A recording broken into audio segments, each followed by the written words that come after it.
আমার কাছে সবসময় সুন্দর জিনিস খুব ভালো লাগে। আমি জানি সবারই খুব ভালো লাগে সুন্দর জিনিস দেখতে, সুন্দর মানুষ দেখতে, সুন্দর ফুল দেখতে। সব কিছু সুন্দরকে আমাদের উচিত সবসময় প্রাধান্য দেয়া বা সবসময়ই সেটাকে প্রশংসা করা।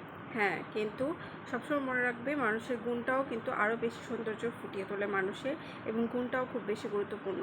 একজন সুন্দর ব্যক্তির যদি তার মানসিকতা বা গুণ ঠিক না থাকে, সঠিক না থাকে, তাহলে তার চেহারা বা কোনো একটা ফুল খুব সুন্দর কিন্তু তার শুকরা নেই, সেটা কিন্তু ভালো লাগবে না, ঝরে পড়ে যাবে।